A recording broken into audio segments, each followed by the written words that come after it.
ಎಲ್ರಿಗೂ ನಮಸ್ಕಾರ.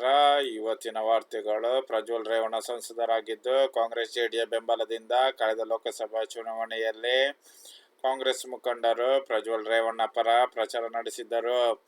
ಹೀಗಾಗಿ ಪ್ರಜ್ವಲ್ ರೇವಣ್ಣವರಿಂದ ಲೈಂಗಿಕ ದೌರ್ಜನ್ಯಕ್ಕೆ ಈಡಾದ ಸಂತ್ರಸ್ತೆಗೆ ಕಾಂಗ್ರೆಸ್ ಉತ್ತರ ಕೊಡಬೇಕು. ಪೆನ್ ಡ್ರೈವ್ ಹಗರಣದ ತನಿಖೆ ಈಗಲೂ ಎನ್ಐಟಿ ರಚಿಸಲಾಗಿದೆ.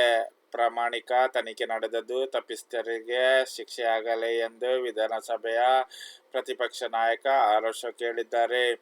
ಅದೇ ರೀತಿ ಪ್ರಜ್ವಲ್ ಪ್ರಕರಣದ ತನಿಖೆಗೆ ರಾಜ್ಯ ಸರ್ಕಾರ ಎಸ್ಐಟಿ ರಚನೆ ಮಾಡಿದ್ದು, ತನಿಖಾ ವರದಿ ಆಧರಿಸಿ ಕ್ರಮಗೊಳ್ಳಲಾಗುವುದು. ತನ್ನ ಪುತ್ರನ ಸಾವು ವಿದೇಶದಲ್ಲಿ ಆಗಿತ್ತು. ದೇಶಕ್ಕೆ ಪಾರ್ಥಿವ ಶರೀರ ತರಲಾಯಿತು. ಇದರಲ್ಲಿ ಪ್ರಧಾನಿ ಮೋದಿ ಅಥವಾ ಇತರ ಸಾವನ್ನು ನಾನು ಕೇಳಿರಲಿಲ್ಲ. ಸಿದ್ದರಾಮಯ್ಯ ಮುಖ್ಯಮಂತ್ರಿ.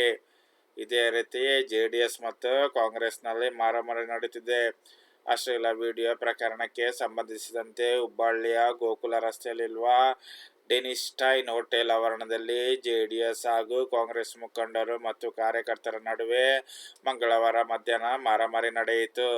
ಪರಸ್ಪರ ಚಪ್ಪಲಿ ತೋರಿಸಿದ್ದಕ್ಕೆ ಕೈ ಸಹ ಮಿಲಾಯಿಸಿದರು. ನಿಮಗೆ ನನ್ನ ವಿಡಿಯೋ ಇಷ್ಟವಾದರೆ ಸಬ್ಸ್ಕ್ರೈಬ್ ಮಾಡೋದನ್ನು ಮರೆಯಬೇಡಿ. ನಿಮ್ಮ ಸಪೋರ್ಟ್ ಎಂದಿಗೂ ನನ್ನ ಚಾನಲ್ಗೆ ಇರಲಿ ಎಂದು ನಿಮ್ಮ ಹತ್ರ ನಾನು ಕಳಕಳಿಯಾಗಿ ವಿನಂತಿಸುತ್ತೇನೆ.